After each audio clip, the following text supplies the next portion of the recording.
একটা ছোট্ট তথ্য দিয়ে রাখি, মানুষ মহাকাশ সম্পর্কে যা জানে এই মাটির নিচ সম্পর্কে তাও জানে না। এটা আমি কয়েকদিন আগে পড়াশোনা করতে গিয়ে দেখলাম যে মানুষ সারাদিন মহাকাশ নিয়ে গবেষণা করছে, চাঁদে যাবে, মঙ্গলে যাবে, কিন্তু মাটির নিচে মাত্র 12 কিলোমিটার পর্যন্ত মানুষ জানে, তারপরে আর জানে না। তাহলে এই পুরো পৃথিবী কত বড়! আপনি এখান থেকে 12 কিলোমিটার মাপেন, কত দূর হয় গাবতলী বাজার থেকে, তো মাটির নিচে মাত্র 12 কিলোমিটার পর্যন্ত আপনি জানেন, তার নিচে আর কেউ জানে না। পৃথিবীর বর্তমান কোনো বিজ্ঞানী নয়, কোনো বিজ্ঞান নয়, কেন ওই 12 কিলোমিটার পরে গবেষণা করার সক্ষমতাই নাই, কোনো যন্ত্র মেশিন পাঠানোর সক্ষমতাই নাই। তাহলে মাটির নিচের মাত্র 12 কিলোমিটার পর্যন্ত আপনি জ্ঞান রাখেন। আকাশে চন্দ্রে চলে গেছেন, মঙ্গল গ্রহে চলে গেছেন, সেটা ভিন্ন বিষয়, কিন্তু নিজের পায়ের নিচে এটাই জানেন না। এই যে বিশ্বের এই উন্নত বিজ্ঞানের সর্বোচ্চ শিখরে পৌঁছে মানুষ জানে না যে এই মাটির নিচে কি আছে। তাহলে কেমনে মানুষ দাবি করবে দাজ্জাল কোথায়, ইয়াজুজ মাজুজ কোথায়? এ দাবি করাই তো ভুয়া, পাগলামি। আরেকটা জিনিস দেখলাম, মহাসাগর সম্পর্কে মানুষ অজ্ঞ।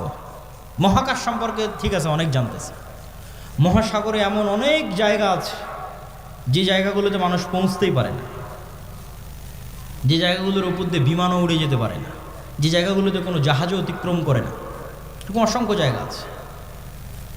তো সাগর এবং সাগরের নিচে কি আছে, মাটি এবং মাটির নিচে কি আছে, এটা সম্পর্কে আজকের বিশ্ব সবচেয়ে অজ্ঞ, অন্তত মহাকাশের তুলনায়। তো ইন্নাল্লাহা আলা কুল্লি শাইইন কাদির, আল্লাহ সকল কিছুর উপর ক্ষমতাবান।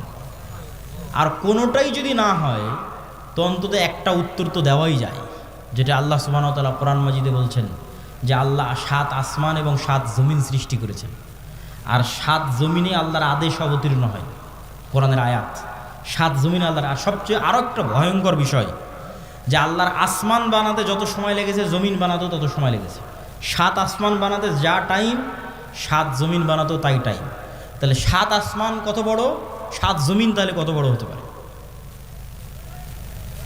এখন ইয়াজুজ মাজুজ আর দাজ্জাল যদি অন্য জমিন থেকে বের হয়ে আসে, এই জমিনে কিছু করার নেই,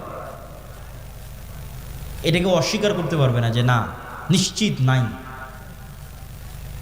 তো অতএব আল্লাহ সুবহানাহু তাআলা সকল কিছুর উপর ক্ষমতাবান। এই জমিনেও থাকতে পারে, এই জমিনের সাগরেও থাকতে পারে, এই জমিনের নিচেও থাকতে পারে। মানুষের জ্ঞান পরিপূর্ণ নয়, অন্য জমিনেও থাকতে পারে, সেখান থেকেও আসতে পারে। এই জন্য সূরা কাহাফ, দাজ্জালের ফিতনা থেকে বাঁচতে সূরা কাহাফ পড়তে বলা হয়েছে। সূরা কাহাফের সব ব্যতিক্রম ঘটনাগুলো দাজ্জালের আসার সাথে মিলবে, দাজ্জালের যুগের যে ফিতনা ওগুলোর সাথে মিলবে। সূরা কাহাফের 4টা ব্যতিক্রম ঘটনা আছে, তার মধ্যে একটা ব্যতিক্রম ঘটনা খিজির আলাইহিস সালামের। কই থেকে আসলো খিজির আলাইহিস সালাম, কোথায় ছিল? বলে মাছ যেখানে জীবিত হয়ে যাবে সেখানে খিজির আছে, তুমি মাছ ভেজে নিয়ে রওনা দাও, যেখানে মাছ জীবিত হয়ে যাবে ওখানে খিজির আছে। তো খিজির আলাইহিস সালাম জিজ্ঞেস করতেছে যে সালাম কিভাবে? মুসা আলাইহিস সালাম সালাম দিচ্ছে, সালাম জান্নাতের সালাম দুনিয়াতে কিভাবে? তো খিজির আলাইহিস সালাম যদি অন্য পৃথিবী থেকে এসে থাকে নিশ্চিত করে, অথবা এই পৃথিবীতেও থাকতে পারে, তো খিজির আলাইহিস সালামকে যদি আল্লাহ সুবহানাহু ওয়া তাআলা আড়ালে রাখতে পারে, দাজ্জাল এবং ইয়াজুজ মাজুজকেও আল্লাহ সুবহানাহু ওয়া তাআলা আড়ালে রাখার সক্ষমতা আছে। তো ওই দাজ্জালের সময়ের ফিতনার সাথে এই সূরা কাহাফের ঘটনাগুলো মিলবে। আসহাবে কাহাফ, আসহাবে কাহাফের কথা বলতে আল্লাহ বলছেন ওয়াহুম আইকাজ, তাদেরকে আমি ঘুমিয়ে রেখেছি, কিন্তু মানুষ দেখলে মনে করবো ওরা জেগে আছে। আপনি দেখলে মনে করবেন এই মানুষটা জেগে আছে, কিন্তু ওরা নিজেরাও বুঝতে পারছে ওরা ঘুমিয়ে আছে, আল্লাহও বলছেন ঘুমিয়ে আছে। এইভাবেই 309 বছর পার হয়ে গেছে। ওরা ঘুম থেকে উঠে মনে করছে যে কই, আমরা তো অল্প কিছুক্ষণ মনে হয় শুয়েছিলাম, ঘুমিয়েছিলাম, কিন্তু 300 বছর পার হয়ে গেছে। তো সময়ের যে আপেক্ষিকতা, এটার কন্ট্রোল আল্লাহর হাতে। এই আপেক্ষিকতার প্রভাবিত মানুষ দেখবে যে একদিন হয়ে যাবে 1 বছরের সময়। তো পৃথিবীতে অবশ্যই ব্যাপক কোনো পরিবর্তন ঘটবে, যেটার প্রভাবে 1 বছর, 1 মাস, 1 সপ্তাহ, সেটা কি আল্লাহ সুবহানাহু ওয়া তাআলা ভালো জানে। তো প্রিয় উপস্থিতি, এই 1 নাম্বার কর্তব্য কি, সংক্ষিপ্ত বক্তব্য শেষ করে দিচ্ছি, এগুলোর উপর ঈমান রাখা। 2 নাম্বার কি, যে কোনো মুহূর্তেই দাজ্জাল বের হতে পারে, যে কোনো মুহূর্তে কিয়ামত হতে পারে, কথা এটাই ঠিক। রাসূল সাল্লাল্লাহু আলাইহি ওয়াসাল্লাম আশঙ্কা করতেন দাজ্জাল মনে হয় এখনই বের হয়ে গেল। এরকম অনেকগুলো ঘটনা আছে হাদিসে, ইবনে সাইয়াদের ঘটনাগুলো বেশি, তার মধ্যে প্রসিদ্ধ। তো ফিতনা তো সবসময়ই চলছে। তো ফিতনার সময় আপনি বেঁচে থাকবেন, ঈমান নিয়ে বেঁচে থাকবেন, এটার 2টা কাজ: পরকালের প্রতি সর্বোচ্চ জ্ঞান, সর্বোচ্চ ইয়াকিন, এবং অবৈধ টাকার উপরে অবৈধ ধন সম্পদ ক্ষমতার উপর ন্যূনতম লোভ না থাকা। এবং সফলতা এটা নয় যে আপনি বাড়ি গাড়ি টাকা পয়সার মালিক হবেন, সফলতা এটা যে আপনি ঈমান এবং সালাত অবস্থায় পৃথিবী থেকে বিদায় নেবেন, এটাই সফলতা। তো আল্লাহ সুবহানাহু ওয়া তাআলা যেন আমাদের ঈমান অবস্থায় সালাত অবস্থায় পৃথিবী থেকে বিদায় নেওয়ার তৌফিক দান করে, বলেন আল্লাহুম্মা আমিন। কেন আমাদের ঈমান অবস্থায় বিদায় নিতে হবে? এত লম্বা ঘটনা বলে এই পুরো ঘটনার উপর একটু পানি দিয়ে একটা কথা বলে, সেটা হচ্ছে ঈসা আলাইহিস সালাম যখন আসবে, ইমাম মাহদি যখন আসবে, দাজ্জাল যখন আসবে, তখন কি নতুন কোনো দিন আসবে নাকি? নতুন কোনো কোরআন আসবে নাকি? নতুন কোনো হাদিস আসবে নাকি? কোরআন এবং হাদিস তো এইটাই যেটা এখন আছে। তাহলে সবচেয়ে বড় ঘটনা তো আগেই ঘটে গেছে, মুহাম্মদ সাল্লাল্লাহু আলাইহি ওয়াসাল্লামের আসা এবং কোরআনের প্রেরিত হওয়া। তাহলে ঈসা আলাইহিস সালাম যে কোরআনের উপর আমল করবেন ওটা আপনার কাছে আছে। ইমাম মাহদি যেই কোরআন দিয়ে রাষ্ট্র চালাবে ওটা আপনার কাছে আছে। আর দাজ্জাল যেই নবীকে মানতে বলতেছে ওই নবী চলে যাওয়ার 1400 বছর হয়ে গেছে। তাহলে কাজ আমাদের কাছে আছে। হ্যাঁ, ইমাম মাহদি যেই দিন আসবে সেই দিন আমি সব কিছু করবো, জি না, এটাতে প্রোডাক্টিভিটি নষ্ট হয়। এই জন্য আগেই বলেছি দাজ্জাল আসার আগেই মুসলমানেরা বিজয় করবে, এই জন্য প্রোডাক্টিভিটি বন্ধ করা যাবে না।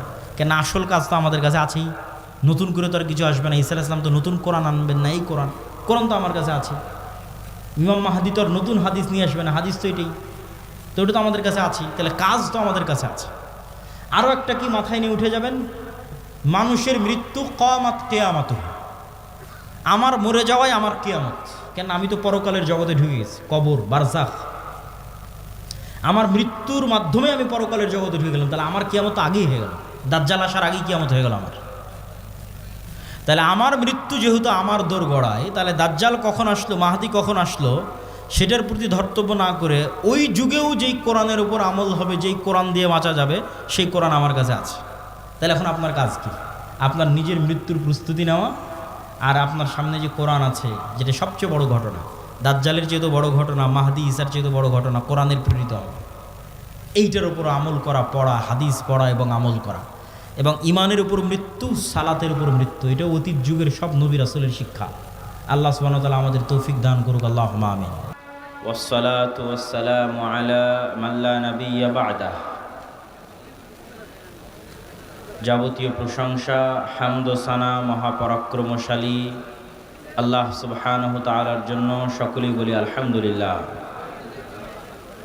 দরুদ ও সালাম বর্ষিত হোক পৃথিবীর সর্বশেষ ও সর্বশ্রেষ্ঠ রাসূল আহমদ মুহাম্মদ মুস্তাফা সাল্লাল্লাহু আলাইহি ওয়াসাল্লামের প্রতি।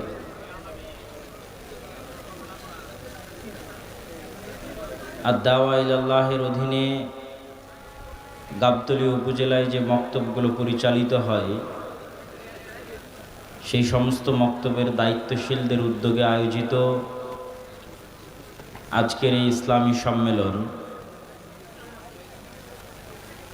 যেখানে আমরা এবং আপনারা সকলেই ঈদ পরবর্তী অনুষ্ঠানে উপস্থিত হয়েছি।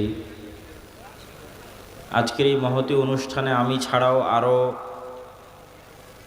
অনেকেই কথা বলবে। আব্দুর রহিম বিন আব্দুর রাজ্জাক, আব্দুর রহমান বিন আব্দুর রাজ্জাক, শেখ আব্দুর রাজ্জাক বিন ইউসুফ, সকলেই কথা বলবেন। যেহেতু এটি কোরআন এবং হাদিসের মাজলিস, দ্বীনের মাজলিস, সেহেতু এই মাজলিসের সম্মান এবং মর্যাদা রক্ষণার্থে যতদূর পর্যন্ত এই মাইকের আওয়াজ যাচ্ছে, আশেপাশে যারা এই অনুষ্ঠানে অংশগ্রহণের জন্য এসেছেন অথবা জানেন, অনুষ্ঠানের মূল অধিবেশন যেহেতু শুরু হয়েছে, সেহেতু সকলকেই কাল বিলম্ব না করে, দাঁড়িয়ে না থেকে, গল্প না করে মাঠে এসে বসার জন্য বিনীত অনুরোধ করছি। এবং মাঠেও যারা দাঁড়িয়ে আছেন তারাও এই অনুষ্ঠানের সৌন্দর্য রক্ষার খাতিরে বসে পড়েন। যতক্ষণ আলোচনা হবে, কোরআন এবং হাদিসের আলোচনা হবে এবং উপকারী আলোচনা হবে, সেখান থেকে আমরা এবং আপনারা পরকালের কিছু পাথেয় নিতে পারবো ইনশাআল্লাহ। আমার সংক্ষিপ্ত বক্তব্যের বিষয়বস্তু, মহান আল্লাহ সুবহানাহু ওয়া তাআলা এই পৃথিবী যেই দিন সৃষ্টি করেন, তারও 50,000 বছর পূর্বে এই পৃথিবীকে ধ্বংসের ফায়সালাও করেন, তাকদীরে লিখিত। মহান আল্লাহ সুবহানাহু ওয়া তাআলার প্রজ্ঞা, তার হিকমাহ এটির দাবি রাখে যে মানুষের বিচার হওয়া উচিত, পুনরুত্থান হওয়া উচিত, নাহলে অসংখ্য মানুষ আর কোনোদিন বিচার পাবে না। কত মানুষ পরিবারে, সমাজে, গ্রামে, রাষ্ট্রে মাজলুম, যাদের দুনিয়াতে ন্যায় পাওয়া সম্ভব নয়। যদি পুনরুত্থান এবং পরকাল না হয়, বিচার কে করবে? ন্যায় কে বুঝিয়ে দিবে? আর আল্লাহ সুবহানাহু ওয়া তাআলা যেহেতু ন্যায়পরায়ণ, তার সৃষ্টির ন্যায় বুঝিয়ে দেওয়া তার দায়িত্ব। ফলত পুনরুত্থান তথা কিয়ামত এবং বিচার অবশ্যম্ভাবী হবেই। পুরো কোরআনের সারমর্ম যদি দুই বাক্যে আমরা ফুটিয়ে তুলতে চাই, তাহলে তার প্রথম বাক্য হবে আল্লাহর তাওহীদ, আর দ্বিতীয় বাক্য হবে পরকাল, কিয়ামত, জান্নাত, জাহান্নাম, বিচার। সূরা ফাতিহা থেকে সূরা নাস পর্যন্ত ঘুরিয়ে ফিরিয়ে বিভিন্নভাবে এই মেসেজ দুটিই দেওয়ার চেষ্টা করা হয়েছে। তো সেই বিচার দিবস কায়েম করার জন্য পৃথিবীর ধ্বংস হওয়া লাজেম। আসমান, জমিন, সূর্য, চন্দ্র, নক্ষত্রের ধ্বংস হওয়া অপরিহার্য। তো পৃথিবীর ধ্বংস সুনিশ্চিত।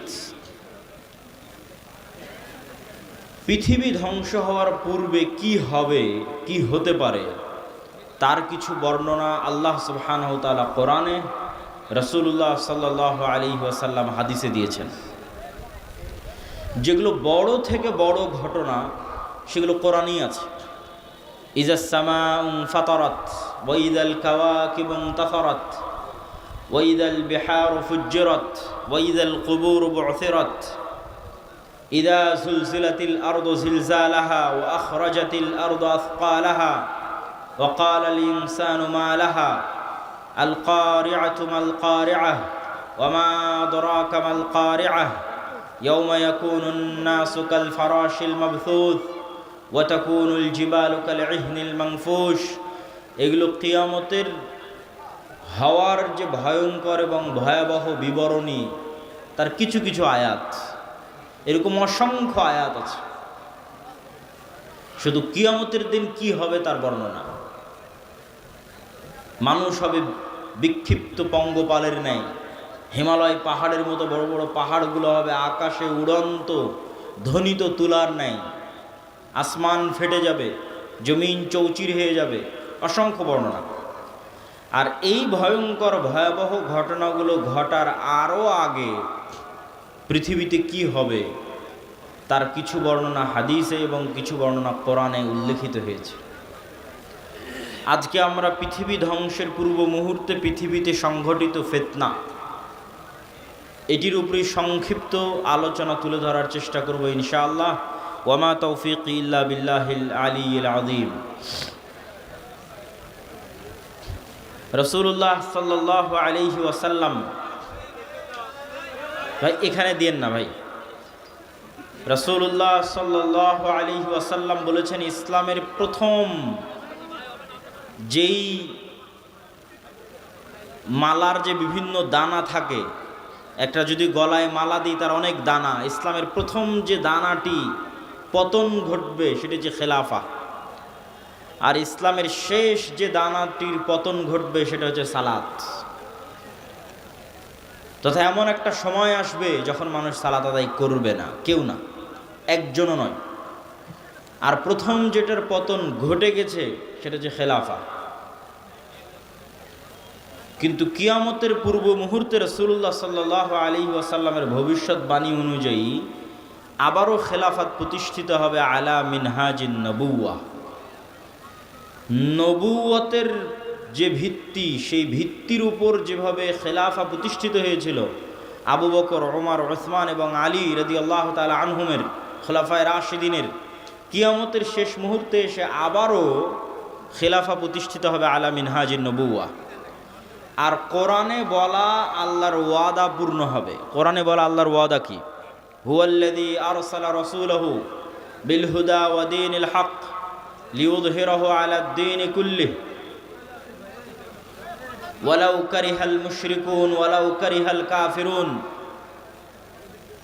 মুহাম্মদ সাল্লাল্লাহু আলাইহি ওয়াসাল্লাম যে দিন নিয়ে এসেছেন, এই দিন সারা পৃথিবীর সকল দিনের উপর বিজয়ী হবে। আল্লাহ সুবহানাহু ওয়া তাআলা এই দিনকে, কোরআনকে নূর বলে সম্বোধন করেছেন। আল্লাহু মুতিম্মু নূরিহি, এই নূরে একদিন পরিপূর্ণতা দেওয়া হবে। মধ্যে অনেক উত্থান পতন যাবে, অনেক দুঃখ কষ্ট যাবে, কিন্তু শেষে এই নূরে পূর্ণতা দেওয়া হবে। এবং পৃথিবীর এমন কোনো মাটির ঘর, এমন কোনো পাকা ঘর বাকি থাকবে না যেখানে ইসলাম প্রবেশ করবে না। তো এই দিন যেহেতু আসেনি, সেহেতু এই দিন আসবে। তো কিয়ামতের পূর্ব মুহূর্তে যে সমস্ত ফিতনা সংঘটিত হবে তার বর্ণনা দিতে গিয়ে রাসূলুল্লাহ সাল্লাল্লাহু আলাইহি ওয়াসাল্লাম বলেন, উ'দুদ সিত্তাম বাইনি ওয়া বাইনাল কিয়ামাহ, তোমরা 6টা জিনিস গণনা করে রাখো আমার এবং কিয়ামতের মধ্যে অবশ্যই সংঘটিত হবে। 1, মাউতি, আমার নিজের মৃত্যু। মুহাম্মদ সাল্লাল্লাহু আলাইহি ওয়াসাল্লামের নবী হিসেবে প্রেরিত হওয়া, মুহাম্মদ সাল্লাল্লাহু আলাইহি ওয়াসাল্লামের মৃত্যু, নবী হওয়া এবং মৃত্যুবরণ কিয়ামতের বড় আলামতগুলোর একটি বড় আলামত। আগের যুগে এক নবীর মৃত্যু হলে মানুষ আর এক নবীর অপেক্ষা করত, আর মুহাম্মদ সাল্লাল্লাহু আলাইহি ওয়াসাল্লাম যেহেতু শেষ নবী, সেহেতু তার মৃত্যুর পরে আমরা আর এক নবীর অপেক্ষা করব না কিয়ামতের অপেক্ষা? কিয়ামতের অপেক্ষা। তাহলে মুহাম্মদ সাল্লাল্লাহু আলাইহি ওয়াসাল্লামের মৃত্যুর পরই কিয়ামত। 10 দিন পরে হোক, 10 বছর পরে হোক, 10,000 বছর পরে হোক, 10 লক্ষ বছর পরে হোক, কিন্তু মুহাম্মদ সাল্লাল্লাহু আলাইহি ওয়াসাল্লামের মৃত্যুর পরেই কিয়ামত। এটিই সত্য। আর আগের নবীদের ক্ষেত্রে এক নবীর মৃত্যুর পরে আর এক নবী, আর এক নবীর মৃত্যুর পরে আর এক নবী, শেষ নবীর মৃত্যুর পরে কিয়ামত। যেহেতু শেষ নবীর মৃত্যু হয়ে গেছে প্রায় 1400 বছর, সেহেতু এটি নিশ্চিত করে মানুষ বলতে পারবে না যে কখন কিয়ামত হবে, কিন্তু যে কোনো সময় হঠাৎ কিয়ামত হয়ে যাবে। বাগতাতান, হঠাৎ। আল্লাহ সুবহানাহু ওয়া তাআলা কোরআন মাজিদে বলেছেন যে হঠাৎ কিয়ামত কায়েম হয়ে যাবে। প্রিয় উপস্থিতি, 1 নাম্বার মুহাম্মদ সাল্লাল্লাহু আলাইহি ওয়াসাল্লামের মৃত্যু। 2 নাম্বার ফাতহু বাইতুল মুকাদ্দাস। স্বেচ্ছাসেবকদের প্রতি আহ্বান জানাবো, ডানে ভিড় বেশি হচ্ছে, তথা আমার ডানে, এই ভিড়গুলোকে পিছনের দিকে নিয়ে গেলে সবচেয়ে ভালো হয়। স্টেজেও যারা দায়িত্বশীল আছেন তারা স্বেচ্ছাসেবকদের দিয়ে এই কাজটা একটু করিয়ে নেন। 2 নাম্বার হচ্ছে মসজিদে আকসা বিজয় হবে আমার এবং কিয়ামতের মধ্যে। রাসূল সাল্লাল্লাহু আলাইহি ওয়াসাল্লাম যখন মারা যাচ্ছেন তখন মসজিদে আকসা বিজয় হয়নি, তখন মসজিদে আকসা খ্রিস্টানদের কাছে আছে। রোমান এম্পায়ার, তাদের অনেক পবিত্র জায়গা, ইহুদিদেরও পবিত্র জায়গা, খ্রিস্টানদেরও পবিত্র জায়গা। তাহলে মুহাম্মদ সাল্লাল্লাহু আলাইহি ওয়াসাল্লাম মসজিদে আকসা তার জীবদ্দশায় বিজয় করে যাননি। তাহলে মুহাম্মদ সাল্লাল্লাহু আলাইহি ওয়াসাল্লাম ভবিষ্যৎবাণী করছেন যে এটা বিজয় হবে। তো মুহাম্মদ সাল্লাল্লাহু আলাইহি ওয়াসাল্লামের পরে এক খলিফার পরে ওমর রাদিয়াল্লাহু তাআলা আনহুর যুগে মসজিদে আকসা বিজয় হয়।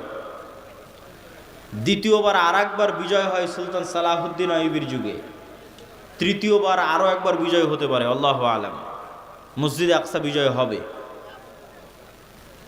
3 নাম্বার, এমন ভয়ঙ্কর মহামারী, ছাগলে বা পশু প্রাণীতে যখন মড়ক লাগে, মুরগির খামারে যখন ভাইরাস ঢুকে মড়ক লাগে, তখন একটা মোরগও বাঁচে না। এরকম ভয়ঙ্কর মহামারীতে পৃথিবী সাফ হয়ে যাবে। পৃথিবীতে যা মানুষ বেঁচে আছে তার অনেক অল্প মানুষ বেঁচে থাকবে। তো রাসূল সাল্লাল্লাহু আলাইহি ওয়াসাল্লামের মৃত্যুর পর থেকে নিয়ে আজ পর্যন্ত অসংখ্য মহামারী হয়েছে। তো যে কোনো মহামারী বড় আকার ধারণ করলেই সাহাবা ইকরাম বা আলেম ওলামা মনে করতেন এটি সেই মহামারী, কিন্তু ভয়ঙ্কর ভয়াবহ মহামারী হবে এটি ঠিক। তারপরে রাসূল সাল্লাল্লাহু আলাইহি ওয়াসাল্লাম বললেন, এমন এক ফিতনা দেখা দিবে যেই ফিতনা আরবের প্রত্যেক ঘরে প্রবেশ করবে। আরবের একটি ঘরও বাকি থাকবে না, খালি থাকবে না, যেই ঘরে এই ফিতনা প্রবেশ করবে না।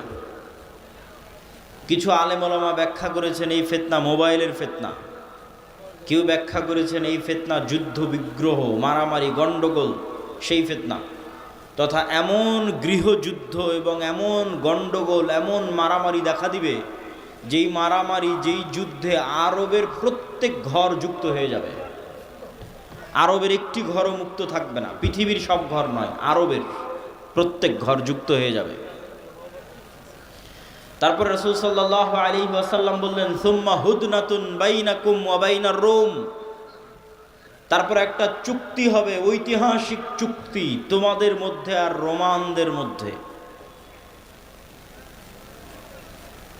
এই চুক্তির প্রেক্ষাপটে রোমান খ্রিস্টান এবং মুসলমানেরা এক তৃতীয় পক্ষের বিরুদ্ধে যুদ্ধ করবে। সেই তৃতীয় পক্ষের বিরুদ্ধে যুদ্ধে মুসলমান এবং খ্রিস্টানেরা বিজয়ী হবে।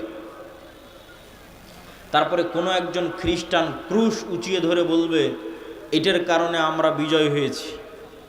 তখন এক মুসলমান ক্ষিপ্ত হয়ে গিয়ে ওই ক্রুশকে ভেঙে দিবে, কিছু বর্ণনায় আছে ওই ব্যক্তিকে হত্যা করবে। স্বেচ্ছাসেবক ভাইদের অনুরোধ করব, আপনারা পিছনে বসার ব্যবস্থা করেন। বসার ব্যবস্থা না থাকার কারণে মানুষ দাঁড়িয়ে আছে। তো ক্রুশ ভেঙে ফেলা অথবা ক্রুশ উত্তোলনকারী ব্যক্তিকে হত্যার মাধ্যমে রোমান খ্রিস্টান এবং মুসলমানেরা মুখোমুখি দাঁড়িয়ে যাবে। আর রোমান খ্রিস্টানদের সাথে মুসলমানদের এই যুদ্ধ হবে পৃথিবীর ইতিহাসের সবচেয়ে ভয়াবহ যুদ্ধ। মালহামা নামটি এখন অনেক পরিচিত, আর ইংরেজিতে আরমাগেডন নামটি অনেক পরিচিত। বাইবেলের প্রফেসি অনুযায়ী শেষ জামানায় এক ভয়ঙ্কর যুদ্ধ হবে, যেটিকে তারা বলে আরমাগেডন, ভয়ঙ্কর যুদ্ধ। ওইটারই ইসলামিক টার্মিনোলজি পরিভাষা অনেকেই মনে করে যে আল মালহামা বা আল মালহামা আল কুবরা, ভয়ঙ্কর যুদ্ধ। যেই যুদ্ধের মতো ভয়ঙ্কর যুদ্ধ অতীতে কোনোদিন হয়নি, পরে ভবিষ্যতে আর কোনোদিন হবে না। এই যুদ্ধটা কাদের কাদের মধ্যে সংঘটিত হবে? খ্রিস্টান রোমানদের মধ্যে এবং মুসলমানদের মধ্যে। রাসূলুল্লাহ সাল্লাল্লাহু আলাইহি ওয়াসাল্লামের ভাষা অনুযায়ী সেই দিন খ্রিস্টানেরা একত্রিত হবে তাহতা সামানিনা রায়াহ, ৮০টি পতাকার অধীনে। তাহতা কুল্লি রায়াতিন, প্রত্যেক পতাকার অধীনে ১২ ১২,০০০ করে সেনাবাহিনী থাকবে, যোদ্ধা, ফাইটার। তো ৮০টি পতাকার অধীনে ১২,০০০ করে সেনাবাহিনী থাকলে ক্যালকুলেটরে চাপলে দেখবেন প্রায় ৯.৫ লক্ষ থেকে ১০ লক্ষ মানুষ নয়, শুধু যোদ্ধা, তথা ১০ লক্ষ যোদ্ধা একত্রিত হবে মুসলমানদের বিরুদ্ধে যুদ্ধ করার জন্য। রাসূল সাল্লাল্লাহু আলাইহি ওয়াসাল্লাম এই যুদ্ধের জায়গার নামও বলে দিয়েছেন, বলেছেন লা তাকুমুস সাআ, ততদিন কিয়ামত হবে না যতদিন না হাত্তা তুকাতিলুনার রোম, যতদিন না তোমরা রোমানদের বিরুদ্ধে যুদ্ধ করেছো বিল আমাক আও বিদাবিক, আমাক এবং দাবেক নামক জায়গায় যতদিন না তোমরা রোমানদের বিরুদ্ধে যুদ্ধ না করেছো ততদিন কিয়ামত হবে না। তো এই আমাক এবং দাবেক নামক জায়গাটি বর্তমান সিরিয়া এবং তুরস্কের সীমান্তবর্তী অঞ্চল। সিরিয়ার সীমান্তবর্তী ইদলিব, আলেপ্পো, আরবিতে বলে হালব, ইংরেজিতে বলে আলেপ্পো। এই হালব বা আলেপ্পোর হচ্ছে তুরস্কের সাথে লাগানো একটি সিরিয়ার শহর।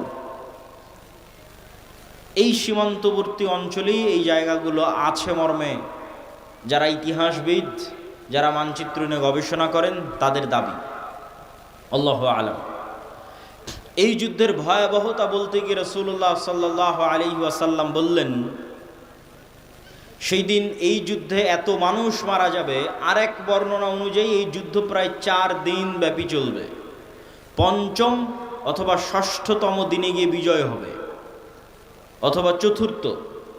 তো ৪ দিন যুদ্ধ চলবে। প্রথম ৩ দিন ফলাফল ছাড়াই যুদ্ধ শেষ হবে, শুধু মৃত্যু আর লাশ, লাশের সারি আর মৃত্যু। আর চতুর্থতম, পঞ্চমতম অথবা ষষ্ঠতম দিনে গিয়ে বিজয় নির্ধারণ হবে মুসলমানদের। লাশের সংখ্যা এবং সারি বলতে গিয়ে রাসূল সাল্লাল্লাহু আলাইহি সাল্লাম বলেছেন যে একটি পাখি যদি আকাশে উড়ে তাহলে 1 মাস উড়লেও মানুষের লাশ যেহেতু শেষ হবে না, লাশের দুর্গন্ধ যেহেতু শেষ হবে না, সেহেতু পাখি দুর্গন্ধমুক্ত ফাঁকা জায়গায় বসতেও পারবে না। পাখি পড়ে মারা যাবে, তবুও কোনো ভালো বসার মতো ফাঁকা জায়গা পাবে না 1 মাস উড়লেও। তাহলে এখান থেকে একটা পাখিকে উড়িয়ে দিলে 1 মাসে সে যতদূর যাবে, এই পুরো এরিয়া যদি চতুর্দিক থেকে মাপা হয় তো দেখা যাবে সবই লাশ। তাহলে কত লক্ষ কত কোটি মানুষের লাশ হতে পারে আল্লাহু আলাম। রাসূল সাল্লাল্লাহু আলাইহি ওয়াসাল্লাম বলছেন, গনিমতের বন্টনে কেউ সন্তুষ্ট হবে না। কেন? ওয়ারিসই নাই। সন্তুষ্টি কেমনে হবে? ওয়ারিস নাই। ওয়ারিস নাই কেন? এক বংশে যদি 100 জন সদস্য থাকে তো 99 জনই মারা যাবে, একজন বেঁচে থাকবে, তাহলে তো কোনো ওয়ারিস নাই। যেহেতু কোনো ওয়ারিস নাই সেহেতু কোনো আনন্দ নাই। তো গনিমতের মাল বন্টনে আনন্দ হবে না, কেননা ওয়ারিস বিহীন হবে সবাই। পুরো বংশের সব মারা যাবে, একজন বেঁচে থাকবে। রাসূলুল্লাহ সাল্লাল্লাহু আলাইহি ওয়াসাল্লাম এই মালহামা বা এই ভয়ঙ্কর যুদ্ধ এটির বর্ণনা দিতে গিয়ে বলেন, মুসলমানেরা সেই দিন 3 ভাগে বিভক্ত হবে। সুলুসুন ইয়াহজিমু, 3 ভাগের 1 ভাগ যুদ্ধের মাঠ থেকে পালিয়ে যাবে। লা ইয়াতুবুল্লাহু আলাইহিম, আল্লাহ সুবহানাহু ওয়া তাআলা এদের তওবা কোনোদিন কবুল করবেন না। ইসলামে কবিরা গুনাহের যে লিস্ট আছে, তালিকা আছে, এই কবিরা গুনাহের তালিকায় শিরক সবচেয়ে বড়। তারপরে বিভিন্ন হাদিসে আছে পিতামাতার অবাধ্যতা, বিভিন্ন হাদিসে আছে নিরপরাধ মানুষকে হত্যা, বিভিন্ন হাদিসে আছে প্রতিবেশীর স্ত্রীর সাথে জেনা। এই যে কবিরা গুনাহ, সবচেয়ে বড় কবিরা গুনাহের যে তালিকা, এই সবচেয়ে বড় কবিরা গুনাহের যদি সর্বোচ্চ 10টা তালিকা করা হয়, তার একটা জিহাদের মাঠ থেকে পলায়ন করা। কিন্তু কবিরা গুনাহ যত বড়ই হোক, তওবা আছে, শিরকেও তওবা আছে, যতক্ষণ শ্বাস আছে। সব অধিকাংশ সাহাবী তো মুশরিক থেকে ইসলাম গ্রহণ করেছে, শিরক করে তারপরে যে ইসলাম গ্রহণ করেছে। এখনও যারা ইসলাম গ্রহণ করেছে তো শিরক থেকে ইসলাম গ্রহণ করেছে। তাহলে শিরকের তওবা নাই মানে মৃত্যুর পরে কিয়ামতের মাঠে আল্লাহ চাইলে স্বেচ্ছায় এমন অনেক গুনাহ বান্দার মাফ করে দিতে পারে যেটার তওবাই ও করেনি। বুঝাতে না পারলে এটা আমার ব্যর্থতা। এমন অনেক গুনাহ আমরা করেছি যেটার তওবা আমরা করিনি, ইস্তেগফার করিনি, ক্ষমা চাইনি, তাও আল্লাহ ওই গুনাহ তার দয়ায় মাফ করে দিতে পারেন কিয়ামতের মাঠে। কিন্তু ওই যে দয়ায় মাফ করে দিবেন কিয়ামতের মাঠে আল্লাহ, ওই লিস্টে শিরক থাকবে না। এটা হলো শিরকের গুনাহ আল্লাহ ক্ষমা করবেন না। যে বান্দা যদি লাউ আতাইতুম, তুমি যদি আসো বিকরাবিল আরদি খাতায়া, আসমান জমিন পূর্ণ গুনাহ নিয়ে, তাহলে আমি আল্লাহ আসমান জমিন পূর্ণ ক্ষমা নিয়ে উপস্থিত হব। তো এই যে আসমান জমিন পূর্ণ গুনাহের কোনো গুনাহ আপনি জানেন, কোনো গুনাহ ভুলে গেছেন, কোনোটার তওবা করেছেন, কোনোটা করেননি, তাও আল্লাহ দয়া করে মাফ করে দিবে। কিন্তু করবেন না কোনটা? শিরক। কিন্তু যতক্ষণ শ্বাস আছে ততক্ষণ সব গুনাহের ক্ষমা আছে, শিরকেরও ক্ষমা আছে। তো রাসূল সাল্লাল্লাহু আলাইহি ওয়াসাল্লাম বলছেন, যারা ওই যুদ্ধের মাঠ থেকে পলায়ন করবে এদের তওবা কবুল হবে না। 3 ভাগের 1 ভাগ, সুলুসুন, 3 ভাগের 1 ভাগ শহীদ হয়ে যাবে আল্লাহর রাস্তায়। রাসূল সাল্লাল্লাহু আলাইহি ওয়াসাল্লাম বলছেন তারা হচ্ছেন আফজালু শুহাদাইল আরজ, পৃথিবীর সর্বশ্রেষ্ঠ শহীদ। আল্লাহু আকবার। তারপরে বলছেন 3 ভাগের বাকি 1 ভাগ, 1 ভাগ তো পালিয়ে গেল, 1 ভাগ মরে শেষ, আর 1 ভাগ তারা বিজয়ী হবে। এরা বিজয়ী হওয়ার পর এই বিজয়ী দল ইয়াফতাতিহুনাল কুস্তুনতুনিয়া, কনস্টান্টিনোপল বিজয় করবে। এই কনস্টান্টিনোপল কুস্তুনতুনিয়া হচ্ছে আজকের তুরস্কের ইস্তাম্বুল, যেটা দীর্ঘদিন তুরস্কের রাজধানী ছিল। এখন রাজধানী আঙ্কারা, কিন্তু ইস্তাম্বুল সবচেয়ে ঐতিহাসিক শহর। সুলতান মুহাম্মদ আল ফাতেহ ইস্তাম্বুলকে বিজয় করেছিলেন। কিন্তু হাদিসের ভাষায় বোঝা যাচ্ছে কিয়ামতের পূর্ব মুহূর্তে, দাজ্জাল প্রকাশের পূর্ব মুহূর্তে পুনরায় মুসলমানেরা তুরস্ক বিজয় করবে, তথা মুসলমানদের বর্তমান যে তুরস্ক মুসলমানদের হাতে আছে, এটি মুসলমানদের হাতে নাও থাকতে পারে। না হলে কনটেক্সট মিলানো কঠিন যে কিয়ামতের পূর্ব মুহূর্তে মুসলমানেরা তুরস্ক কিভাবে বিজয় করবে। এই ঘটনারই ধারাবাহিকতায় আর এক হাদিসে, আমি কিন্তু এক হাদিস বলতেছি না, বিভিন্ন হাদিস থেকে যুক্ত করতেছি। আর এক হাদিসে রাসূলুল্লাহ সাল্লাল্লাহু আলাইহি ওয়াসাল্লাম বলেন, ততদিন পর্যন্ত কিয়ামত হবে না যতদিন না বানু ইসহাকের 70,000 মানুষ, ইসহাক আলাইহিসসালাতু ওয়াসসালামের বংশের, ইব্রাহিম আলাইহিসসালাতু ওয়াসসালামের বংশের 70,000 মানুষ যতদিন না এমন এক শহরে যুদ্ধ করছে, মাদিনাতুন, এমন এক শহরে যুদ্ধ করছে, জানিবুহাল বার ওয়া জানিবুহাল বাহার, যার এক পাশে সমুদ্র আর এক পাশে সমতল। কোন শহর? আলেম ওলামা মতভেদ করেছেন। কেউ বলেছেন এটি ইতালির রাজধানী রোম, কেউ বলেছেন এটি তুরস্কের ইস্তাম্বুল, কুস্তুনতুনিয়া, কনস্টান্টিনোপল। ইতালির রাজধানী রোম হওয়ার পক্ষে আর একটা জয়ীফ হাদিস আছে, যে রাসূল সাল্লাল্লাহু আলাইহি ওয়াসাল্লামকে জিজ্ঞেস করা হচ্ছে যে উম্মতে মুহাম্মাদি কোন শহর আগে বিজয় করবে কিয়ামতের পূর্ব মুহূর্তে, কুস্তুনতুনিয়া না রোমিয়া, কিন্তু হাদিসের সানাদ দুর্বল। তো এমন এক শহর, যেই শহরের কিন্তু এখন যেটা অনুবাদ করতেছি এটা সহিহ বুখারী মুসলিমের হাদিসগুলো অনুবাদ করতেছি, যেগুলো আমি পূর্ণ অনুবাদ করতেছি এগুলো, তথা কিয়ামতের পূর্ব মুহূর্তে যা ঘটবে তার সবচেয়ে বিশুদ্ধ যেগুলো হাদিস। তো রাসূল সাল্লাল্লাহু আলাইহি ওয়াসাল্লাম বললেন এমন এক শহর বিজয় করবে বানু ইসহাকের, ইব্রাহিম আলাইহিসসালাতু ওয়াসসালাম, ইসহাক আলাইহিসসালাতু ওয়াসসালামের বংশের 70,000 মানুষ, যেই শহরের এক পাশে সমুদ্র আর এক পাশে সমতল, কিন্তু ওই যুদ্ধ হবে বিদুন সিলাহ, লা ইয়ারমুনা আইয়ু সাহমিন, না তারা কোনো তীর নিক্ষেপ করবে না তরবারি চালাবে, কোনো অস্ত্র ছাড়া বিজয় হবে। কিসের মাধ্যমে বিজয় হবে? তারা শুধু মুখে উচ্চারণ করবে লা ইলাহা ইল্লাল্লাহু আল্লাহু আকবার। এই এক তাকবীর ধ্বনিতে শহরের এক দেওয়াল পড়ে যাবে, দ্বিতীয় তাকবীর ধ্বনিতে শহরের দ্বিতীয় দেওয়াল পড়ে যাবে, তৃতীয় তাকবীর ধ্বনিতে শহরের তৃতীয় দেওয়াল পড়ে যাবে। মুসলমানেরা বিনা বাধায়, বিনা রক্তপাতে এবং বিনা অস্ত্র প্রয়োগে ওই শহরে প্রবেশ করবে। তো যদি এটি কুস্তুনতুনিয়া হয় তাহলে এই যে আগের ঘটনার ধারাবাহিকতায়, আগে যে ভয়ঙ্কর মালহামা হলো, এই যে লক্ষ লক্ষ কোটি কোটি মানুষ মারা গেল, তারপরে মুসলমানেরা বিজয় হলো, খ্রিস্টানরা পরাজয় হলো, এই সেনাবাহিনী এবার যখন সিরিয়া এবং তুরস্কের সীমান্তবর্তী অঞ্চল থেকে বিজয় অভিযান নিয়ে রওনা দিবে ইস্তাম্বুল, কুস্তুনতুনিয়া বরাবর, তখন ইস্তাম্বুলে প্রবেশ করতে তাদের আর আলাদা কোনো অস্ত্র প্রয়োগ করতে হবে না। তাকবীর ধ্বনিতে ওই নগরীর দেওয়াল পড়ে যাবে এবং তারা বিনা অস্ত্র প্রয়োগে শহর বিজয় করবে। অথবা ওই আগের হাদিসে কুস্তুনতুনিয়া বিজয় হয়ে গেছে, কুস্তুনতুনিয়া বিজয়ের পর এই বিজয় কাফেলা চলতেই থাকবে। ম্যাপ চেক করলে বুঝবেন, চলতে চলতে চলতে পৌঁছে যাবে ইতালির রাজধানী রোমে। যখন ইতালির রাজধানী রোমে পৌঁছবে তখন আর এখানে কোনো অস্ত্র প্রয়োগ করতে হবে না, তাকবীর ধ্বনিতে শহর বিজয় হয়ে যাবে। দুটের যে কোনো একটা আল্লাহ সুবহানাহু ওয়া তাআলা ভালো জানেন। এই দুই বিজয়ের অথবা এক বিজয়ের, কুস্তুনতুনিয়া বিজয় অথবা কুস্তুনতুনিয়ার পরে রোম বিজয়, ইতালির রাজধানী রোম বিজয়, এই দুই বিজয়ের কোনো এক বিজয়ের পরে আড়াল থেকে, বেশিরভাগ হাদিসে আছে কুস্তুনতুনিয়া বিজয়ের পর, শয়তান চিৎকার করে বলবে দাজ্জাল তোমাদের বাড়িতে প্রবেশ করে গেছে, কিন্তু এটা মিথ্যা সংবাদ হবে। কিন্তু তখন তৎকালীন এই মুজাহিদ বাহিনী যারা যুদ্ধ করতেছে তাদের যিনি নেতা থাকবেন তিনি 10 জন অশ্বারোহীকে রওনা করিয়ে দিবেন দাজ্জাল সত্যি সত্যি বের হয়েছে কিনা এটা অনুসন্ধান করার জন্য।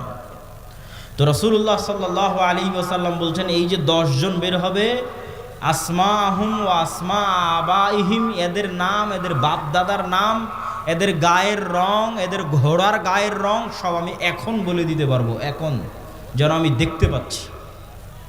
কিন্তু তিনি বলেননি, কিন্তু তিনি জানতেন যে কোন 10 জন, তাদের নামও তিনি জানেন, তাদের বংশও তিনি জানেন, তাদেরকে রওনা করিয়ে দেওয়া হবে।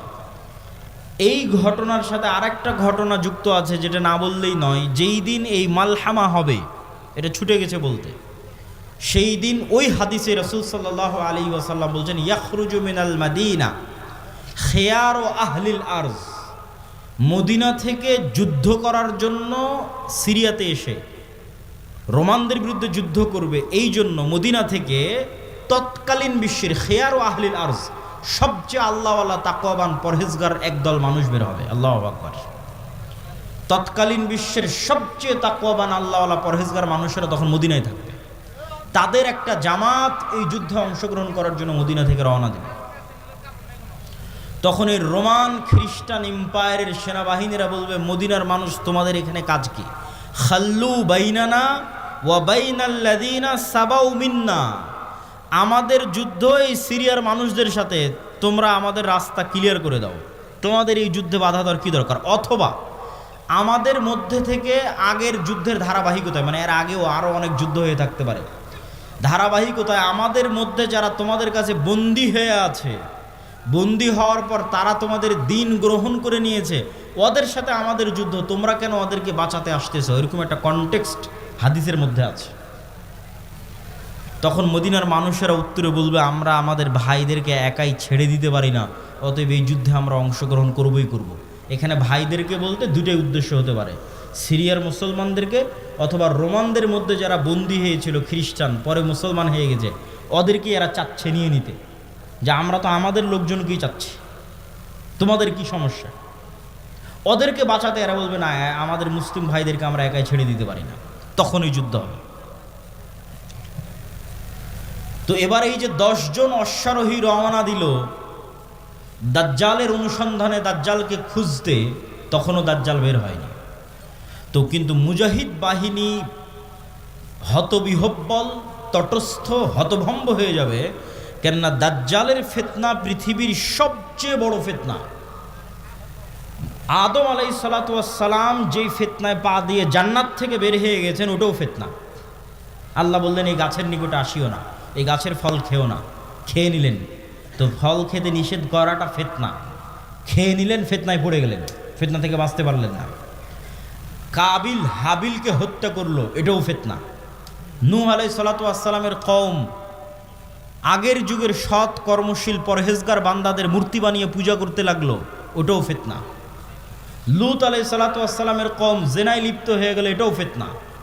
কিন্তু এগুলো একটাও ফিতনা দাজ্জালের ফিতনার মতো বড় নয়, এটা বুঝতে হবে। দাজ্জালের ফিতনা আকবারু ফিতান আলা ওয়াজহিল আরজ।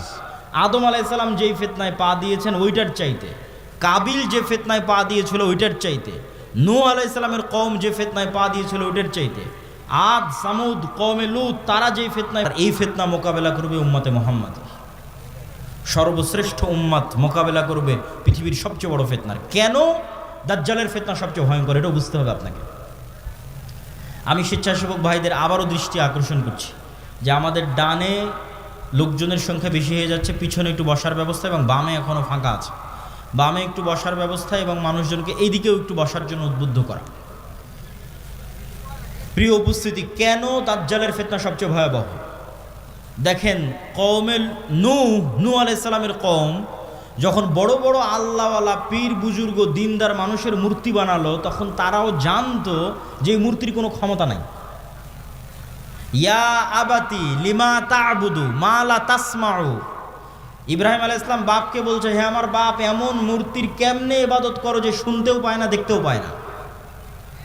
তাহলে আগের যুগের মানুষ যে মূর্তির ইবাদত করতো অথবা এখনও করে, তাদের সাথে কোরআনের যে তর্ক বিতর্ক, এই তর্ক বিতর্কের মানদণ্ড হচ্ছে, তোমরা যেই সমস্ত বাতিল ইলাহের পূজা করো এদের রব হওয়ার ক্ষমতা নাই। রব হওয়ার ক্ষমতা নাই মানে কথা বলার ক্ষমতা নাই, শোনার ক্ষমতা নাই, দেখার ক্ষমতা নাই, সৃষ্টির ক্ষমতা নাই। এরা একটা মাছি বানাতে পারবে না, মশা বানাতে পারবে না, এরা একটা খেজুরের বিচির দানার উপরের যে পাতলা আবরণ থাকে ওটার পর্যন্ত এরা মালিক নয়। তাহলে যে রব নয়, ও ইবাদতের যোগ্য কেমনে হয়?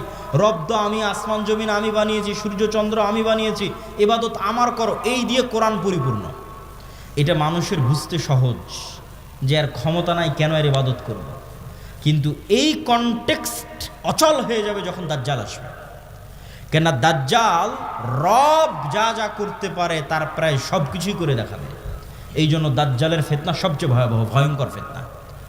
মা কালী, মা দুর্গা আর শাহজালাল আর শাহপরাণ, যাদেরই মানুষ আল্লাহ বাদ দিয়ে ইবাদত করছে, আর ঈসা আলাইহিস সালাতু ওয়াস সালাম আর মারিয়াম আলাইহিস সালাতু ওয়াস সালাম আর যাদেরই ইবাদত করছে, তারা কেউ এখন আপনাকে দেখাতে পারবে না যে আমি আকাশকে আদেশ দিলাম আকাশ বৃষ্টি বর্ষণ করবে, আমি জমিনকে আদেশ দিলাম জমিন ফসল উৎপাদন করবে, জান্নাত দেখালাম জান্নাতে ঢুকে যাও, জাহান্নাম দেখালাম জাহান্নামে ঢুকে যাও, মৃতকে জীবিত করে দিলাম। এই রকম একচ্ছত্র কন্ট্রোল যা একমাত্র রবের থাকে তার কারণ নাই, ফলত ওদেরকে বাতিল ইলাহ প্রমাণ করা সহজ। কিন্তু যখন একজন সত্যি সত্যি এগুলো আপনাকে করে দেখাবে, তখন আপনি ঈমান ধরে রাখতে পারবেন না। অনেকগুলো কারণে। এক নাম্বার কারণ, যারা ধরেন আগে থেকেই শক্তিশালী কোনো কিছু দেখলেই আরে বাবা এই তো অনেক বড় অলিয়া উলিয়া কবিরাজ, অনেক কিছু করতে পারে, দেখলেই যাদের অন্তরে ভয় ঢুকে যায়, মনে হয় না এর কাছে মনে হয় কোনো ক্ষমতা আছে, এরা তো এমনি দাজ্জালের পূজা করবে। যারা যুগ যুগ মূর্তির পূজা করেছে, মাজারের পূজা করেছে, এদের বাধা হবে না। ওরা দাজ্জালের ক্ষমতা পাওয়ার দেখে মনে করবে অনেক বড় উলিয়া আল্লাহ চলে এসেছে, অনেক বড় কারামতে আউলিয়া চলে এসেছে, অতএব এখন আর ইবাদত করো, এখন আর পূজা করলে সমস্যা নেই। তো একদল তো এমনি পথভ্রষ্ট হয়ে যাবে। আরেক দল মানুষ থাকে যারা মোটামুটি আল্লাহর উপর ঈমান রাখে, কিন্তু ইস্তেকামা, ঈমানের উপর ইস্তেকামার জন্য সবর লাগে। সবর করার ক্ষমতা এবং সাহস এদের নাই। এদের দেখবেন এখন দুনিয়াবি ক্ষমতা যাদের কাছে, ওদের ওখানে গিয়ে সিজদা দিচ্ছে। আজ থেকে 6-7 মাস আগে 16 বছর যাদের কাছে ক্ষমতা ছিল, ওদের কাছে গিয়ে সিজদা দিয়েছে। ক্ষমতার বাইরে এরা চিন্তা করতে পারে না। ক্ষমতা যেখানে, এদের কেবলা এবং মারকাজ সেখানে। এবং আপনি যদি নিজের জায়গায় দাঁড়িয়ে চিন্তা করেন, আজকে তেলের যে সংকট, আমি দাজ্জালের ফিতনার ভয়াবহতা বোঝানোর জন্য আপনাকে বলতেছি। তেলের যে সংকট, মাঝে মধ্যে আমার মনে হয় আল্লাহ আমাদের ফিতনা থেকে হেফাজত করুক, যে এখন যদি কেউ এসে বলে আব্দুল্লাহ তোমার গাড়িতে তো তেলের দরকার, তো এইটা করলে তোমাকে তেল দেওয়া হবে, ধরো তুমি আর 500 টাকা বেশি দিলে তেল দিয়ে দেবে, বা তুমি এই অপরাধটা করলে তোমাকে তেল দিয়ে দিব। তো কত মানুষ হল ঠিক আছে ভাই সমস্যা নেই, আমার গাড়িতে তেল দেন, আমি করে দিচ্ছি। যেমন কোনো একটা দেশকে যদি বলা হয় যে সব তেলের কন্ট্রোল আমার হাতে, এটা করো তেল পাবা, নাহলে কিন্তু আবাদও বন্ধ হয়ে যাবে। আমরা মনে করি তেল মানে দিয়ে শুধু গাড়ি চলে। পেট্রোকেমিক্যাল থেকে সকল সার উৎপাদন হয়, সব কোনো সারই আর তৈরি হবে না। তো সার না হলে আপনি চাষ করবেন কি দিয়ে? স্যালো মেশিন স্টার্ট না দিলে পানি তুলবেন কোথায় থেকে? তো তেল মানে শুধু গাড়ি নয়, সবই এখনকার আধুনিক সভ্যতার সবই তেল। তা আমি তেল দিব না আপনাকে, তা আপনিও বুঝতে পারছেন যে আপনি সবই করে ফেলবেন তেল নেওয়ার জন্য। তো কোরআন এবং হাদিসে তো এর চেয়ে বড়টা বলা আছে, তেলের কথা বলা না, সরাসরি আকাশের বৃষ্টির কথা বলা আছে, জমিনের ফসলের কথা বলা আছে ডাইরেক্ট, যে দাজ্জাল ইরাক এবং শাম এই 2 দেশের মধ্যের সীমানা দিয়ে যেতে থাকবে। কোনো এক নগরীর মানুষের কাছে এসে বলবে এই তোমরা আমার উপর ঈমান আনছো, তারা বলবে জি জাহাপনা, জি প্রভু আপনার উপর ঈমান আনলাম। ওদের জন্য দাজ্জাল টাকা পয়সা ধন দৌলত রুজি রুটির এত বড় ব্যবস্থা উন্মোচন করে দিবে যে মৌমাছির ঝাঁক যেভাবে মধুর পিছনে ছুটে, ধন সম্পদ টাকা পয়সা ওই শহরের মানুষের পিছনে ওইভাবে ছুটবে। এবার অতিক্রম হতে হতে আর এক শহরে আসবে, সেই শহরের মানুষকে বলবে আমার উপর ঈমান আনয়ন করছো, তারা বলবে না আমরা রব্বুল আলামিনের উপর ঈমান রাখি। দাজ্জাল বলবে আকাশ এখানে বৃষ্টি বর্ষণ বন্ধ করে দাও, জমিন এখানে ফসল উৎপাদন বন্ধ করে দাও, খাবার দাবার বন্ধ, টাকা পয়সা বন্ধ, সকল কিছু বন্ধ, মোবাইল বন্ধ, ইন্টারনেট বন্ধ। আজকের যুগে যদি কল্পনা করেন, এখনই আপনি ঈমান ধরে রাখতে পারবেন না, যখন ঘটবে তখনকার কথা তো বহু পরে। তো শাম অঞ্চলের মানুষেরা না খেতে পেয়ে ধনুক চাবিয়ে খাবে, তীর চাবিয়ে খাবে। তীর তো খাওয়ার জিনিস না, ধনুক তো খাওয়ার জিনিস না, কিন্তু গাছের পাতাও যেহেতু উৎপন্ন হবে না তো কি খাবে? গাছের পাতাও তো উৎপন্ন হবে না। তো এ হলো দাজ্জালের ফিতনা, পৃথিবীর সবচেয়ে ভয়ঙ্কর এবং ভয়াবহ ফিতনা।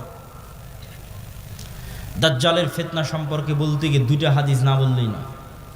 একটা হাদিসে রাসূলুল্লাহ সাল্লাল্লাহু আলাইহি ওয়াসাল্লাম বলছেন যে দাজ্জাল পৃথিবীতে 40 দিন সফর করবে।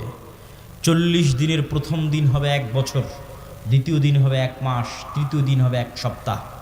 আর দাজ্জালের গতি হবে কাগাইসিন ইস্তাদবারাত হুররিহ, এমন মেঘমালা যেই মেঘমালাকে ঝড়ো বাতাস উড়িয়ে নিয়ে যাচ্ছে। এই যে কয়দিন পরে কালবৈশাখী ঝড় হবে, আকাশে তাকিয়ে দেখবেন ঝড়ের সময় মেঘ কত দ্রুত চলে। তো ঝড়ের বাতাসে যে মেঘ খুব দ্রুত চলে, এরকম দ্রুত গতি হবে দাজ্জালের। তো আল্লাহর নবী মেঘের সাথে তুলনা দিয়েছেন। এখন যন্ত্র দিয়ে মেঘের মতো আকাশে উড়বে না দাজ্জাল নিজেই আকাশে উড়বে, আল্লাহু আলাম, আল্লাহ সুবহানাহু ওয়া তাআলা ভালো জানেন।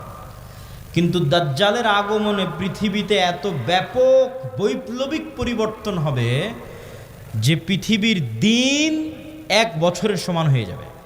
এটা হঠাৎ করে আল্লাহর আদেশে কোনো কারণ ছাড়াই আল্লাহ বলবেন দিন এখন তুমি 1 বছরের সমান হও, এরকম নয়। আল্লাহ লাতিফ, প্রত্যেকটা জিনিস ঘটনা পরম্পরায় হয়, মানুষ দেখবে এটা স্বাভাবিক।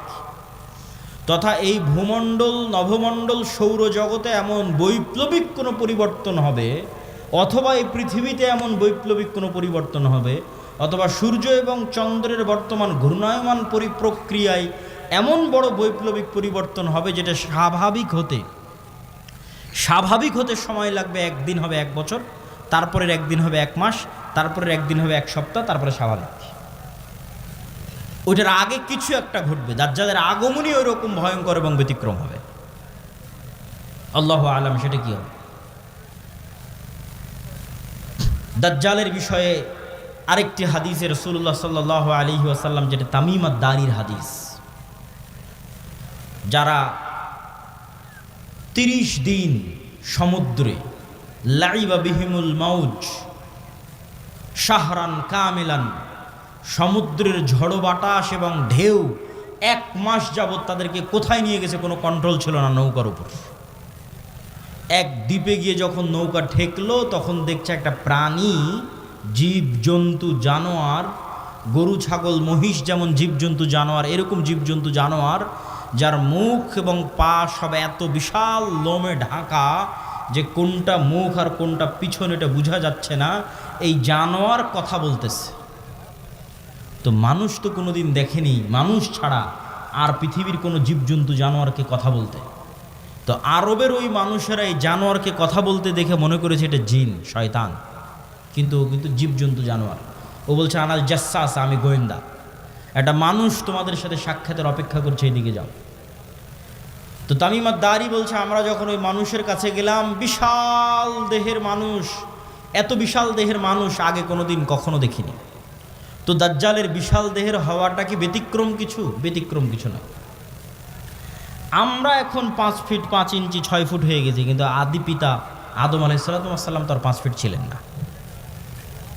আদম আলাইহিস সালাম ছিলেন 60 দেরা, 60 হাত, 60 গজ, 40 মিটার, প্রায় 10 তলা 15 তলার সমান উঁচু।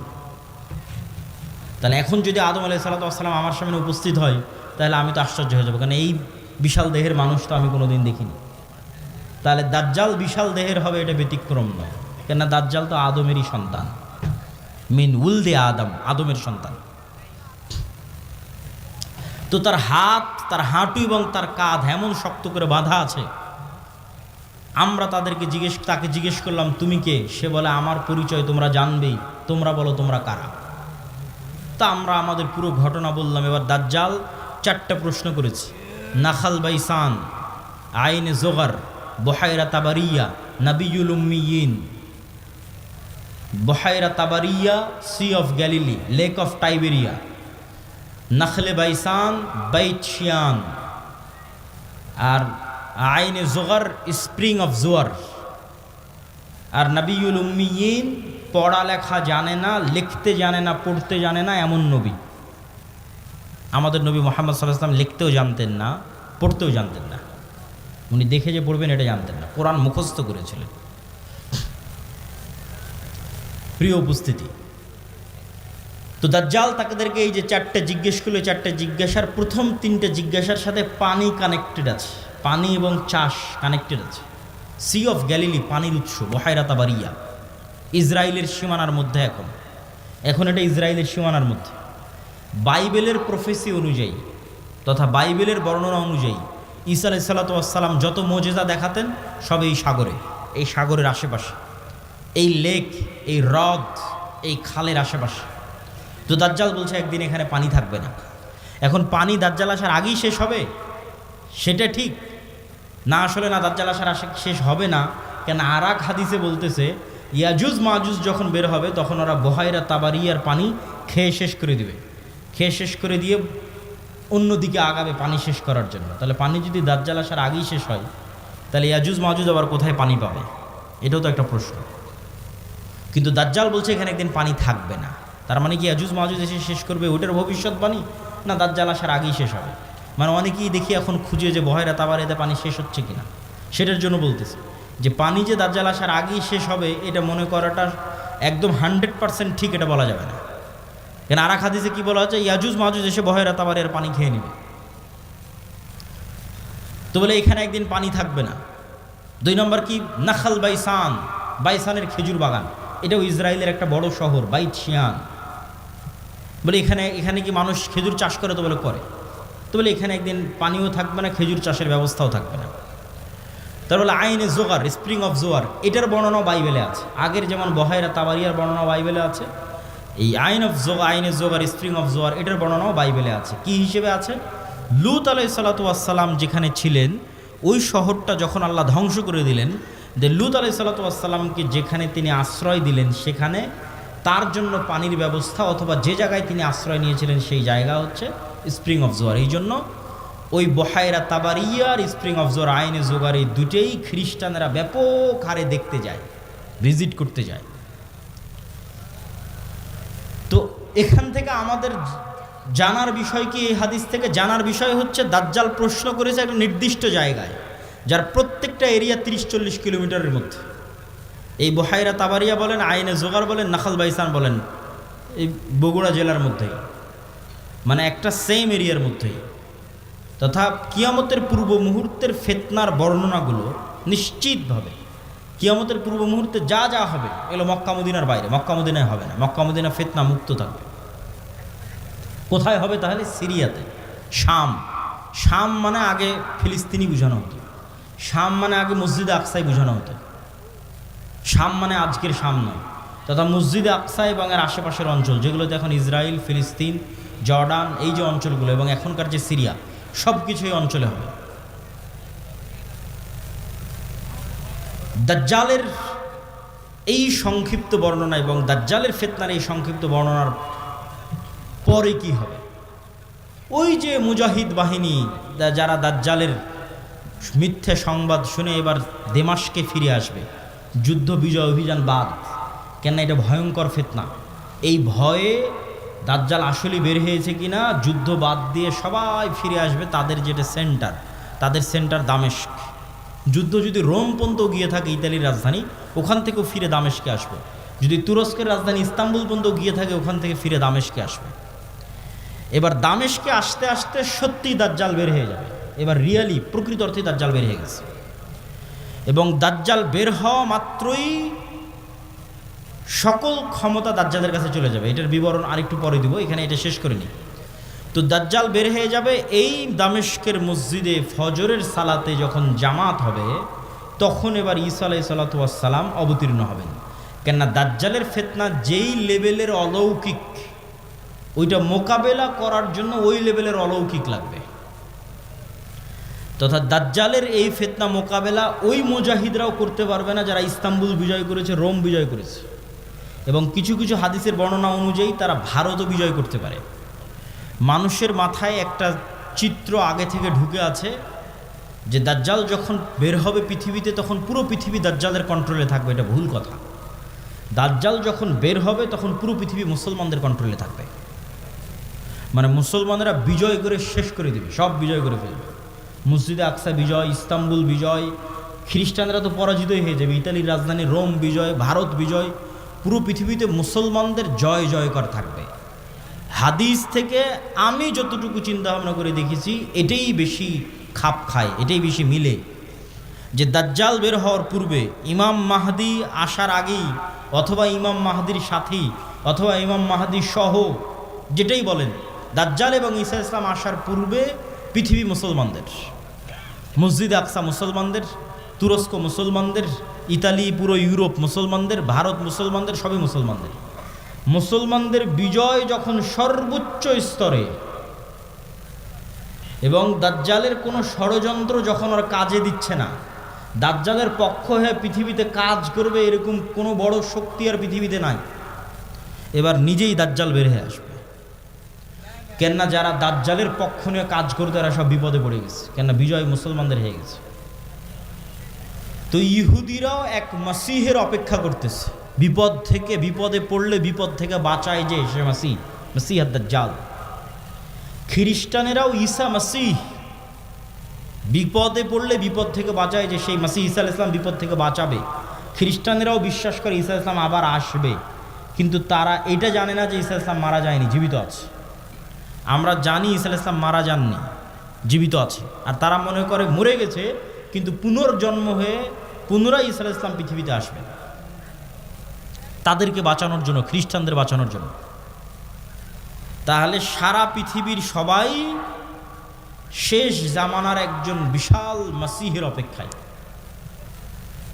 এবং আধুনিক এখনকার বিশ্বের যতগুলো নিউজ চ্যানেল রিপোর্ট, সবগুলোতেই বর্তমান যে যুদ্ধ চলতেছে এই যুদ্ধ নিয়েও এই আলোচনাগুলো আমাদের দেশে নয়, এই অঞ্চলে নয়, ইউরোপ এবং আমেরিকায় আলোচিত হচ্ছে।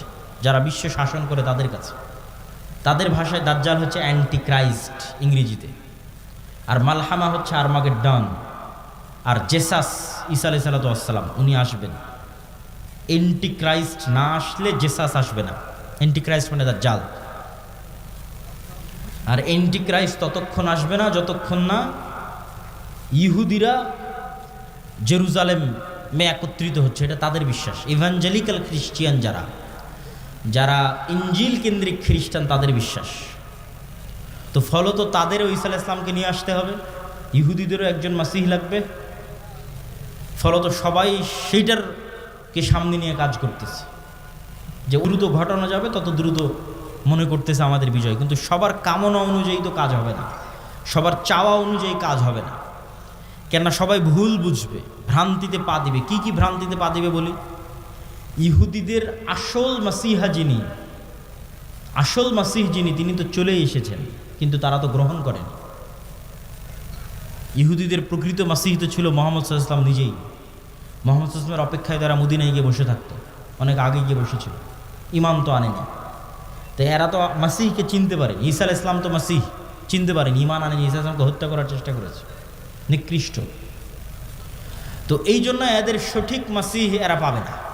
এরা দাজ্জালকেই মনে করবে আমাদের মাসিহ, কিন্তু দাজ্জাল তো হবে ভ্রান্ত। এই জন্য দাজ্জালের অনুসারী কারা হবে? ইহুদিরা। রাসূল সাল্লাল্লাহু আলাইহি ওয়াসাল্লাম বলছেন, ইয়াতবাউ দাজ্জাল ৭০ আলফা ইয়াহুদ মিন আসবাহান। ইরানের ইস্পাহান শহরের ৭০,০০০ ইহুদি দাজ্জালের অনুসারী হবে। তাহলে ইহুদিরা দাজ্জালকে মাসিহ মনে করে দাজ্জালের অনুসারী হবে, কিন্তু দাজ্জাল তো পরাজিত হবে।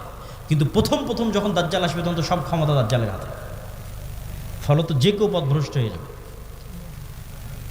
তো এই অংশের সামারিটা করি। এই অংশের সামারি হচ্ছে দাজ্জাল এবং ঈসা আলাইহিস সালাম আসার পূর্বে মুসলমানেরা পৃথিবী বিজয় করবে এবং ইহুদি এবং খ্রিস্টানেরা বিপদে পড়বে।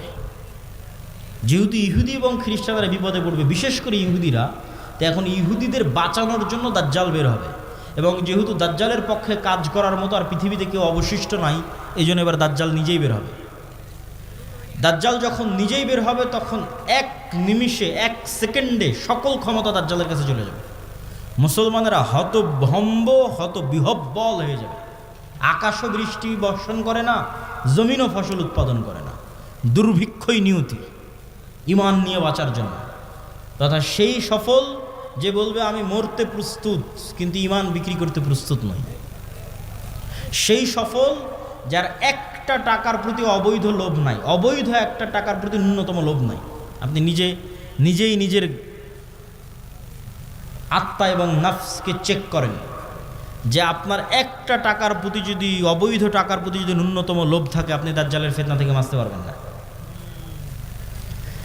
পরকালে যার বিশ্বাস সর্বোচ্চ পর্যায়ে, পরকালে যার বিশ্বাস সর্বোচ্চ লেভেলে, ও দাজ্জালের ফিতনা থেকে বাঁচতে পারবে। আসহাবুল উখদুদ ওয়াস সামাই যাতিল বুরুজ ওয়াল ইয়াউমিল মাউউদ ওয়া শাহিদু ওয়া মাশহুদ কুতিলা আসহাবুল উখদুদ। ওদের বলা হলো হয় ঈমান না হয় সামনে আগুন, ঝাঁপিয়ে পড়ো। তো ওরা বলল আমরা আগুনেই ঝাঁপিয়ে পড়ব। তো ওরা আগুনে কেমনে ঝাঁপিয়ে পড়বে এটা ছাড়া সম্ভব নয় ঝাঁপিয়ে পড়া, যদি ওই আগুনে জান্নাত না দেখে। আর নিজের বাড়িতে যে এসি রুম আছে ওখানে জাহান্নামের আগুন জ্বলতেছে। তো ওরা এটা বিশ্বাস করে যে আমি যদি আমার এসি রুমে ফিরে যাই ইমান পরিত্যাগ করে, তাহলে ওই এসিরা বাতাস নয়, এটা জাহান্নামের আগুন। আর যদি সামনের আগুনে ঢুকে যাই তাহলে এটা আগুন নয়, এটা জান্নাত। তো এই সেম ঘটনা তো দাজ্জালের সময় হবে। দাজ্জালের জান্নাতে যে ঢুকবে ও ঢুকে গেল জাহান্নামে, আর দাজ্জালের জাহান্নামে যে ঢুকবে ও ঢুকে গেল জান্নাতে। তাহলে পরকালের উপর ইয়াকিন না থাকলে তো আপনি দাজ্জালের ফিতনা থেকে বাঁচতে পারবেন না। তাহলে এবার দাজ্জালের আবির্ভাবের পর সারা পৃথিবীর সব মুমিন মুসলমান বিপদে, কোনো খাবার নাই, অসহায়, কিচ্ছু নাই। এবার বিপদগ্রস্ত মুমিন মুসলমানদের বাঁচানোর জন্য আসবে ঈসা আলাইহিস সালাম। এই হলো প্রেক্ষাপট। তাহলে শুরুতে বিপদে ইহুদি খ্রিস্টানেরা, বাঁচাতে আসবে দাজ্জাল। সব ক্ষমতা তখন দাজ্জালের কাছে। বিপদে এবার মুসলমানেরা। কোন মুসলমানেরা? যারা সব দেশ বিজয় করে শেষ করে দিয়েছে। তুরস্ক বিজয় করেছে, মসজিদে আকসা, ভারত, তারপরে ইতালি, সব বিজয় শেষ করে দিয়েছে। ওরা এখন চরম বিপদে। এবার ওদেরকে বাঁচানোর জন্য আসবে ঈসা আলাইহিস সালাম। ঈসা আলাইহিস সালামও এমন অলৌকিক ক্ষমতা নিয়ে আসবেন যে তার নিঃশ্বাস যতদূর পর্যন্ত যাবে, নিঃশ্বাসে কাফের মারা যাবে। আল্লাহু আকবার, আল্লাহু আকবার। নিঃশ্বাসের স্পর্শে কাফের মারা যাবে, রাসূল সাল্লাল্লাহু আলাইহি ওয়াসাল্লাম বলছেন। আর ঈসা আলাইহিস সালামের অলৌকিকত্ব এত টপ লেভেলের হবে যে দাজ্জালকে আলাদা করে হত্যা করা লাগবে না। দাজ্জাল যদি শুধু দেখে ঈসা আলাইহিস সালামের দিকে, ইয়াজুবু কামা ইয়াজুবুল মা, পানিতে লবণ দিলে যেভাবে গলে যায় সেভাবে গলে যাবে, ছেড়ে দিলে গলেই মারা যাবে। কিন্তু ঈসা আলাইহিস সালাম ছাড়বেন না, নিজে হাতে হত্যা করবেন। যেখানে হত্যা করবেন ওটাও ইসরায়েলের সীমানার মধ্যে। ইসরায়েলের বর্তমান রাজধানী তেল আবিব থেকে অতি নিকটে বাবে লুদ নামক জায়গায় দাজ্জালকে ঈসা আলাইহিস সালাম হত্যা করবেন। তো যেই ঈসা আলাইহিস সালাম এবং যেই মুমিন মুজাহিদেরা পৃথিবীর সবচেয়ে বড় ফিতনা দাজ্জালকে হত্যা করবে, তাদেরকে এবার আল্লাহ বলবে, তোমরা তো এত বড় ফিতনা মোকাবেলা করলা, এখন আমার এমন একদল বান্দা বের হবে, ইয়াখরুজু ইবাদি লা ইয়াদানি লি আহাদিন, কারো পক্ষে সম্ভব নয় যে আমার ওই বান্দাদের মোকাবেলা করে। ঈসা আলাইহিস সালাম এত বড় নবী, তিনি পৃথিবীর সবচেয়ে বড় ফিতনা দাজ্জালকে হত্যা করলেন, তাকে আল্লাহ বলছে তুমিও পারবা না। এখন যারা বের হবে, অতএব মুমিন মুজাহিদদের নিয়ে তুমি তুর পাহাড়ে আশ্রয় নাও।